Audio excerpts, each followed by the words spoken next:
Welcome to SportsBeat KC, presented by Big O Tires. It's Wednesday, November 27th, and I'm your host, Blair Kerkhoff. On Tuesday, and weeks, even months after the news was expected, the Missouri Tigers got word that their appeal of NCAA sanctions was denied by the national governing body. In the short term, it means a bowl ban this season for the Tigers. Even if they win at Arkansas on Friday and qualify for the postseason, Mizzou will not be eligible, and this will cost the athletic program an estimated $8 to $9 million in revenue from the SEC. Star columnist Vahe Gregorian and I spent time on this topic and even longer on the fate of head coach Barry Odom. It's been a shaky few weeks for Odom, to say the least, as Mizzou lugs a 5-game losing streak into Friday's game, and the future of Odom in his 4th season is up in the air. Vahe and I reached different conclusions about Odom's fate. Vahe Gregorian is here. Vahe, I'm going to read from Suichi Terada's lead that he wrote on Tuesday that'll appear in the Wednesday Kansas City Star, part of the lead. After a months-long process, the NCAA denied Missouri's appeal Tuesday. While the athletic department faces multiple sanctions, Jim Sterk pointed to Missouri student-athletes who would be most affected. The Missouri football and baseball and softball teams will be banned from their next postseason, and then Jim Sterk is quoted. So that's the news that Missouri received on Tuesday. Their appeal of sanctions was not granted by the NCAA. I suppose my feelings about this changed and evolved, and maybe almost like in a tennis game, it kind of went back and forth. I thought at times I thought Missouri had a great case, and other times, just having covered the NCAA for so long, Vahe, as you have, that I just didn't think it would happen, and we found out today, Tuesday, that it did not happen.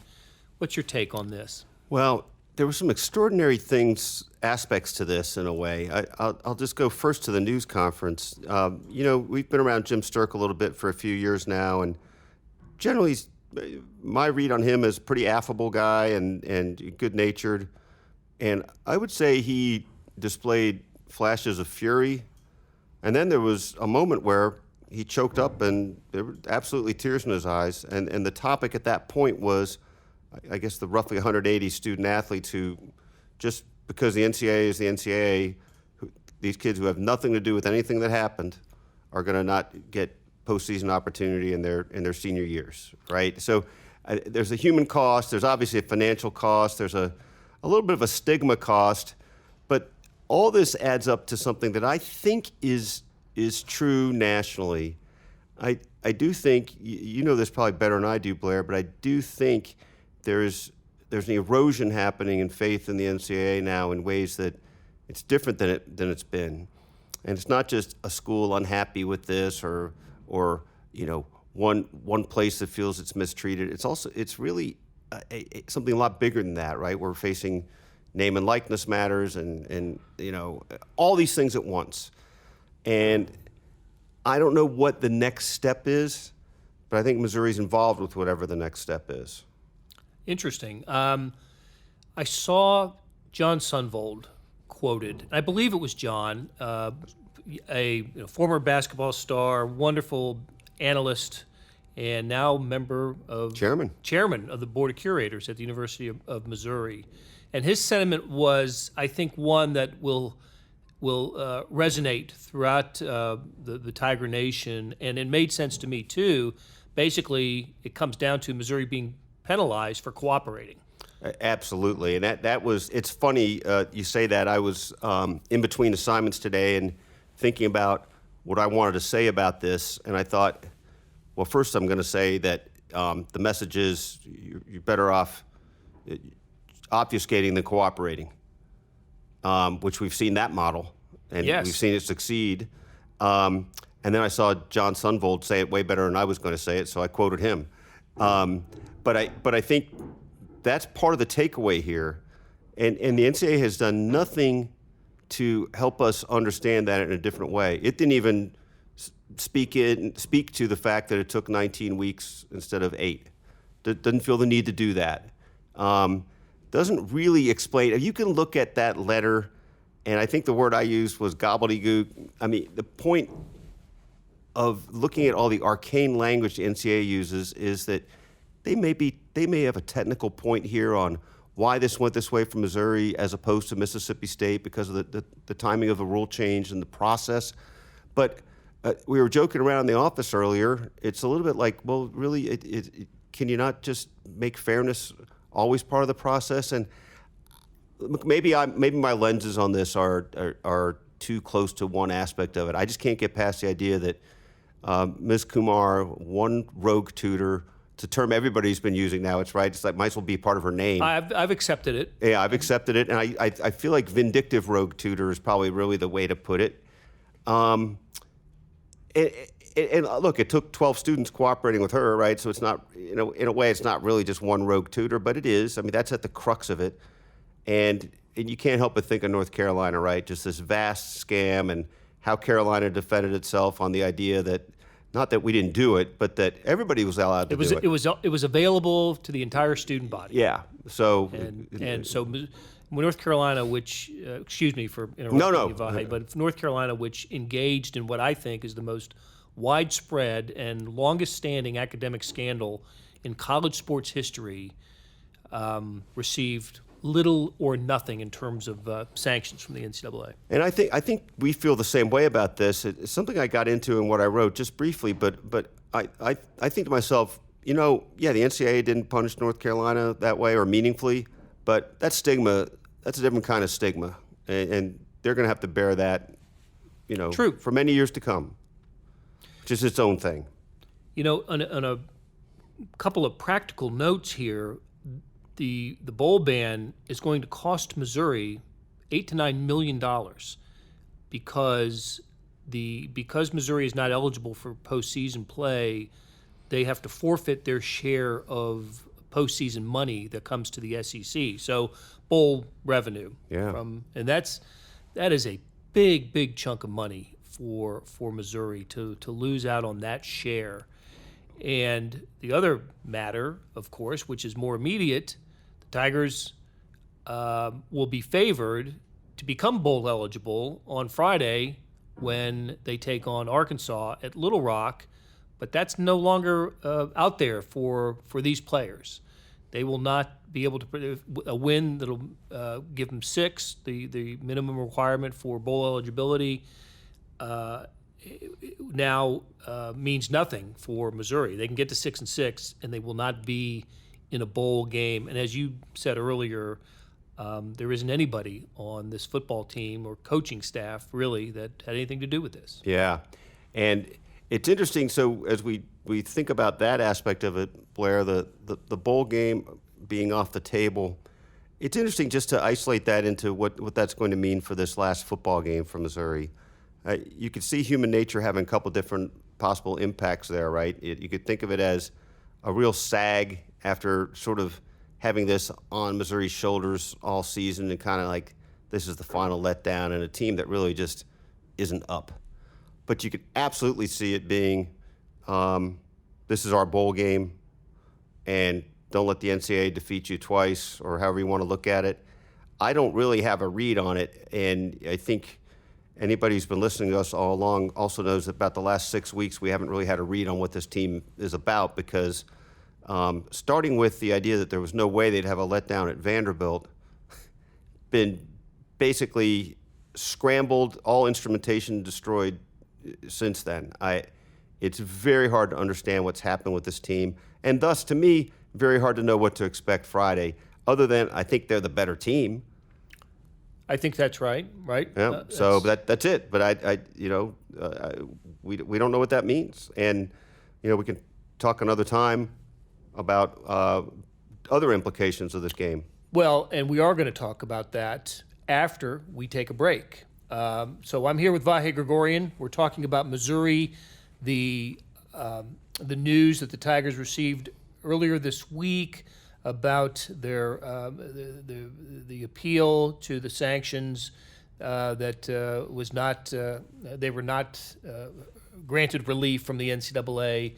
But I think to be honest with you, as big as that news was, and as delayed as it was, which made it a big story on Tuesday this week, the bigger story really is the fate of Barry Odom, head football coach at Missouri. And Vahe and I are going to talk about that after this break.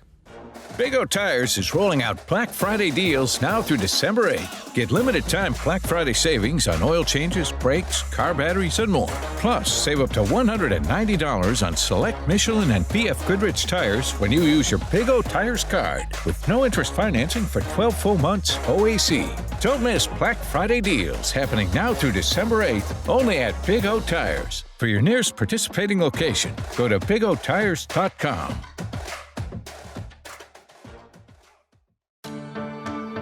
Hey, it's Blair. Hey, we have a special subscription offer for SportsBeat KC listeners, unlimited digital access to the Kansas City Star's award-winning sports coverage. Sign up now for 1 year of Sports Pass for access to all the sports news, features, and columns we have to offer. And it's only $30. That's a 40% savings off our regular rate. For your convenience, your subscription will automatically renew after the initial term at $50 unless you tell us to cancel. A lot of subscription services won't tell you that. They'll just sneak it on there. We just told you.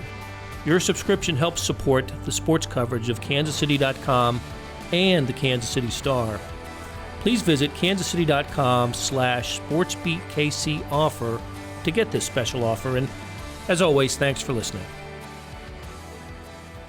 I'm back with Vahe Gregorian on SportsBeat KC. We're talking Missouri Tigers and the future of the Tigers, and I guess more immediately the future of head coach Barry Odom.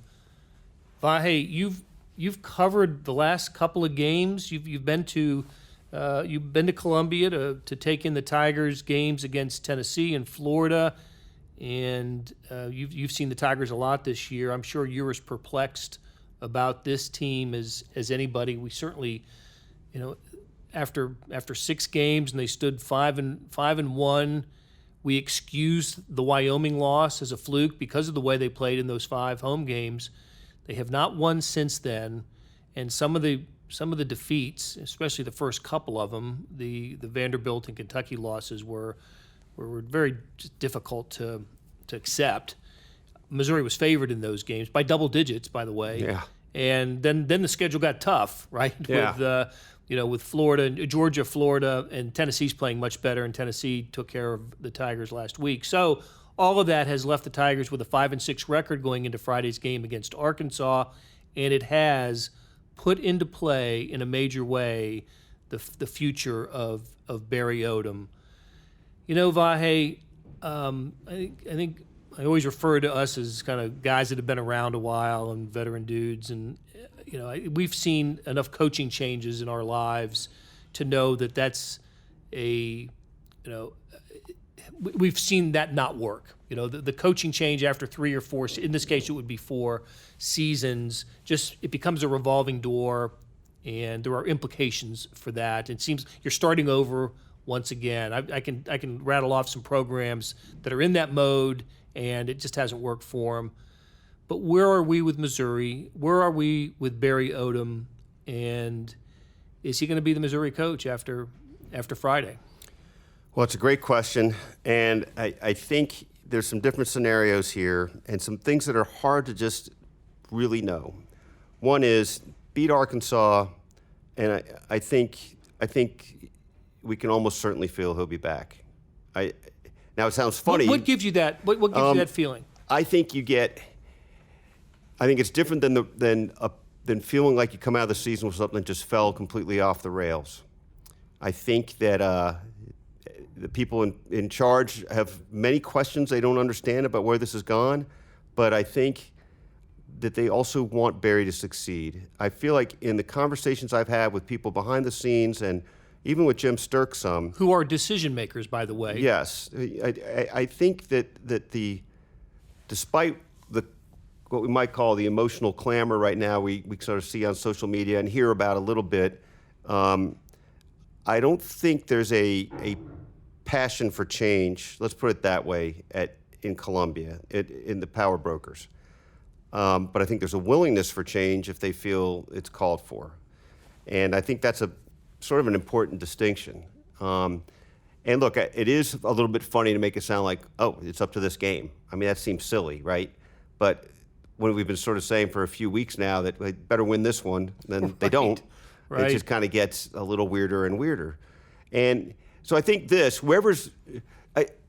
my sense is that the Board of Curators is not going to drive a decision. That the Board of Curators will respect what Jim Sterk wants to do. That's what I feel like I've picked up on in conversations with people. So that takes us to, what does Jim Sterk think? And it's a little hard to know. Jim, one of the ways Jim is really interesting is he asks a lot of people a lot of questions without saying a lot of things. So I think that's kind of a good trait. Probably better for him than us. Right. Right. But it does give you a little bit of an insight into maybe what he's thinking, or Yes. what he thinks is what kind of information he thinks is important. Yeah, how he might phrase some of these Yep. questions. And I'll say this again from talking to various people. I'm certain that Jim believes Barry inherited a really bad situation, worse than people understood. A. B. This is year 4, but I've heard a term used within the athletic department that they sort of look at this as year 3 because of what he inherited. So that's a little interesting, right, if you think of it that way. On the other hand, I feel like he's really baffled and a bit upset by this streak. And as one would be, especially at a school where you've had declining attendance, now you're going to lose $8 to $9 million in bowl revenue. They got to get people in the seats. And, one of this is going to be for Jim Sterk to identify, and I don't know if, I'd be interested to know what you think about this too. I don't have an answer. To some degree, there's a certain percentage of fans up in arms, and there's some that it's just kind of quiet. And the question there is, are they just apathetic now? You don't want that. No, I've always believed that to be a bigger issue than anger. Apathy is much more dangerous to a program than anger, and apathy shows itself by the lack of attendance at football games, as you just alluded to. Yeah, I've always believed that that people, I would never tell a fan of any sport how to spend their money and what, whether they should show up even if they have the tickets. But I do believe you make a statement by not showing up, by having tickets and not showing up. I totally agree. And they had whatever it was under 40,000 the other day. For Tennessee. 39,052 for Tennessee. Last home game. Some talk about hunting season. I never know when that's really just a thing. I do think it's a thing. Yeah. But look, if the Tigers were 8-2 going into that game, Yeah. I think people would have found a way to keep their camouflage at home that day. Yeah, and we're not hunters, but you don't hunt at night that much, do you? Right? It was a night game. It was a 6-6, right? You could have still gone. Right. Sorry for anybody out there that would tell us different. But and to your point, almost the exact words probably really, but I mean, there's different ways to speak, to make a statement, and one of them is, anger on social media, and another is, a statement by not being there. And so that's what Barry's facing. And I do think there's a little consumer confidence issue with Barry. Now, this is the sort of thing that decision makers have to filter out the right way, right? I mean, it's one thing to have disgruntled fans and another thing to have them have valid points. And I certainly think there's many valid points of criticism of Barry. I mean, the discipline, the offense, these things really bother you, right? I think we can still relate to fans despite our distance from it, right, covering things. And I think the things that drive us bats watching a team are the things that drive a fan bats watching a team. And 8-10 penalties and that's the one. The penalties are the ones that I think are so frustrating to a fan, because that speaks to discipline, and that's something you expect a coach and a coaching staff to control. Yeah. Discipline. Yeah. Don't commit penalties. Not the dumb penalties. Right. And if you're averaging 8, 9, 10 penalties a game, a percentage of those are dumb penalties. You're not doing the inadvertent face mask. Right. They're 8, 9, 10. Yes. Yeah. Right. And so I think if you're building the case against Barry and the coaching staff, you would.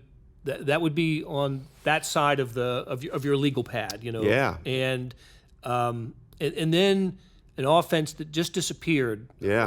After the 5-game winning streak. Part of that has to be the health of Kelly Bryant, the quarterback, but not being able to take advantage of the quarterback who transferred from a program that had played for that he had helped get to the national championship game and won a recruiting battle to land and brought so much excitement, enthusiasm, and energy to the program when it happened, and to not cash in on that, injured or not. Yeah. And some of this happened when he wasn't injured. Yeah, that's true. At least to our knowledge. To our knowledge. Well, certainly Wyoming did, right? Yeah. And he had some big numbers that day, but some big mistakes. Right.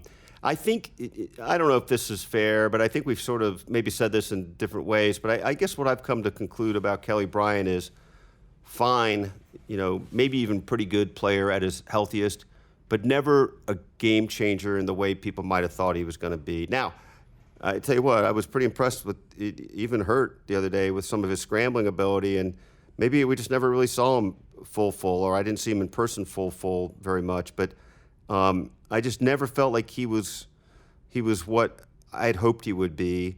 And maybe it's harder than we realize for a guy to just, magically show up that 1 year and poof, I'm here. And I mean, there's a reason we like to see people go through a system for a couple, 3, 4 years. And Drew Lock's first couple of years weren't special. We're not. And look, I mean, there's a difference, right? I mean, Kelly's older and all this, but different types of quarterbacks. Yeah. As well. So there's a lot of different ways to look at it. You're making me think about what's on each side of the legal pad. I think his recruiting would be on the plus side of the legal pad. I think it's hard to remember, but until this 5-game losing streak, they'd won 9 of 11 over 2 years. Absolutely, and they had scored. I mean, they had scored. Their offense had been terrific. Now, some of that was Drew Lock, and right. and some of that was Kelly Bryant as well. But look, the stat that has really stood out to me is they did not score fewer than 31 points in the first 6 games. Then they went 4 straight games with a total of 27 points. That is unbelievable to me. And again, we've sort of alluded to this. I mean, it's this precipitous sort of drop off that you feel like later on you're going to figure out something just bizarre happened behind the scenes that we didn't know about. But I have no reason to think that. I don't know what that would be, so here we are. What do you? I keep yammering on. What do you think about what Barry looks like for the future? To me, I circle back to something we alluded to earlier in our conversation, and that is the idea of selling the 2020 Missouri Tigers to your fan base. And can you do that, bringing back a coach and a staff that that limped home after look, the NCAA issues are not the fault of the staff, and that has to be taken into consideration as well. But the losing streak is, and the way people feel about this team, that does count and that does matter, and the lack of attendance, the empty seats in the stadium matters, and also Missouri has to sell season tickets next year. Yeah. And they have to get students excited about football next year.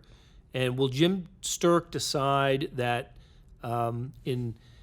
will he take that into consideration when he weighs the idea of what's fair to Barry Odom and what should look? The other thing to consider is they play in the SEC. It is, you're swimming with the sharks. Yeah. In this conference, and I'll tell you what, schools have fired coaches for less than Barry Odom. For sure. I mean, we're in that culture now. Yes, right? And they have fired coaches who have been more successful than Barry Odom in the same amount of time. That's right. You disappoint or you don't rise to a level of expectation. I've never seen that applied, in a AD firing coach decision like it is in this conference. Gene Chizik won a national championship at Auburn and was gone a couple of years later. Didn't win enough. Didn't win off enough. Sumlin at Texas A&M. This is a conference that doesn't tolerate mediocrity for long. But then we get back into the idea of the revolving door. Right. When you make that change in this conference, with that change comes the expectation of getting it done. So I guess my another thought that I have is, can Missouri be seen in the way that Kentucky has been seen with Mark Stoops, who was able to build that program to a level of kind of consistent bowl eligibility, never really threatening for the division title, but I think probably satisfying its fan base enough to keep him and his staff employed. And they certainly have taken care of Missouri. Well, they have. That's one of the pivot points on both, right? Right. I mean, that's kind of an interesting thing. And you're making me think of this. Like, what is the realistic expectation for Missouri football? And I think you may have said this out loud before, and I may have said it out loud, and maybe we both think it. But I'll just speak for myself. I think you want to think your baseline is being a 7-8 win team with the potential to win a division championship, right? Every few years. You could make a case this was that year in terms of how the schedule played out, what you had coming back. Well, the schedule, not how it played out, how it set up. Yes, the setup. It was as advantageous a schedule as Missouri is ever going to have. You have to win every game, right? You still have to play them, but it looked like there was a reasonable path to 8-0. And Missouri's handled Florida and Tennessee the last few years, so you could see a 10-1. Arkansas shouldn't be a problem. So.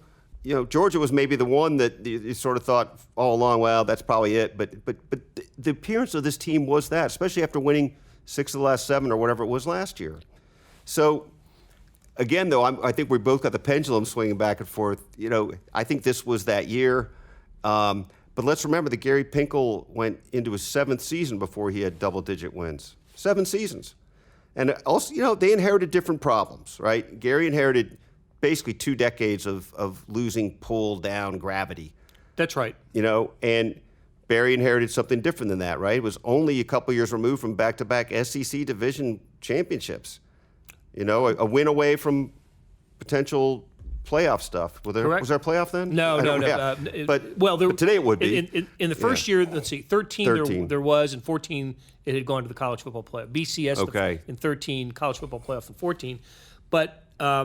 But no, you're right. You're absolutely right. But then 2015 turned out to be such a public relations disaster for Missouri. Yeah. And Barry Odom seemed like the right guy at the right time for that. A Missouri guy who could come in and say the right things and work hard and roll up his sleeves and and true son, all of that. And I thought he was on that path, and I was willing also to cut him a little slack because of all those issues. But in year 4, we're at the end of year 4, and I get maybe we should consider this his 3rd year.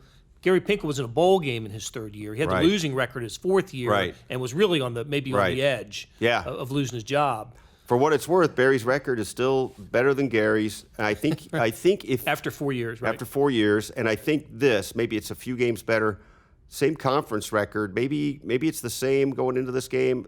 They both had 12 wins, conference wins, and Barry could have a 13th, as I recall it. I looked this up a couple weeks ago. Don't remember for sure, but it's not an unreasonable baseline of comparison there, right? I mean, in terms of results.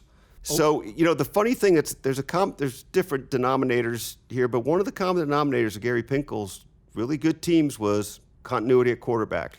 Yes. And really good quarterbacks, including underappreciated James Franklin. Right. That's right. But I was going to say quarterbacks that played that were all conference caliber. Yeah. And you had 3-year starters in these guys, 3 and 4 year starters. I mean, from Brad Smith to Chase Daniel, Blaine Gabbert, James Franklin. Yeah. I mean, a couple guys spent some time in the NFL here, and we haven't seen that. Depending on how you look at Barry's recruitment of Drew, as I recall, that was sort of in the pipeline, but Barry sealed the deal. So seems like having a long-term solution to quarterback is part of this equation, and we don't exactly know what that is right now. And we don't know. We think we have next season's quarterback identified. We just don't know how it's all going to play out, right? Yeah. All right. So Tigers at Arkansas Friday, 1:30 kick on national TV. A little bit of if CBS is looking for storylines, they've got a couple of them anyway. Yeah. The Razorbacks with their interim coach, they've already fired Chad Morris, and maybe Missouri, and maybe a last game for Barry Odom. We certainly know it's the last game of the season for the Tigers. Okay, so if you're going to stick with Missouri wins, Barry Odom's back, and I think I'm going to lean the other way. That I think I'm going to say Barry will not be the coach on Monday. Wow. That's what I don't know if I'm right. Well, obviously we don't know anything really about, but I just get a sense. It just feels that way to me right now. And at the very least, if Barry Odom's back, he'll have a new coordinator or two. Well, I think that's true. And I think, but look, I would put this, I hate to ride the fence this much, but I said wow before, but could I really be surprised by that? No, I think there's a school of thought that this is already in the works. I don't know what's valid. I'll tell you what, if it's going to happen, it is in the works right now. Well, that's right. It would be fast. And this is about all I really know. I'm not going to feel the need to be calling anybody on Thanksgiving to find out, because I think that he's going to have this game one way or another. And we've probably talked about this before, but this is a school that fired Al Onofrio on Thanksgiving Day. So I have covered coaching firings and coaching searches on Thanksgiving. I have ruined Thanksgiving dinner at my household. Oh, and I've ruined it at our household and those of others. I remember being home when Bob Stull was on his way out at Missouri and calling Bob on Thanksgiving Day to see if he still had his job, and my parents just absolutely furious at me. Not so much for messing with the timetable of Thanksgiving dinner, but my bad manners. Well, how about, can you top this? How about the time I actually stayed home from the Aloha Bowl one year while covering Kansas, and I ended up trading bowls with another writer, so I was going to go to California to cover Kansas State later. But a young family, I wanted to be home for for Christmas, and the Aloha Bowl was on Christmas. Glenn Mason had already announced that he was leaving Kansas, and so Bob Frederick, the then athletic director, did not travel with Kansas. He was starting to conduct a coaching search for KU, and on Christmas Day, I'll never forget, Glenn Mason, on the pregame interview with Dean Blevins for ABC, Cover the Game, announces that he's returning to Kansas. And Bob Frederick had no idea that was happening. I forgot that. So there we are. Mercy. So it ruined my Christmas and Bob Frederick's as well. So these things do happen on the holidays. They're kind of incidental to the world of coaching searches. So anyway, man. Vahe Gregorian, thanks for hanging out, and we will talk to you again soon. Thanks, Blair.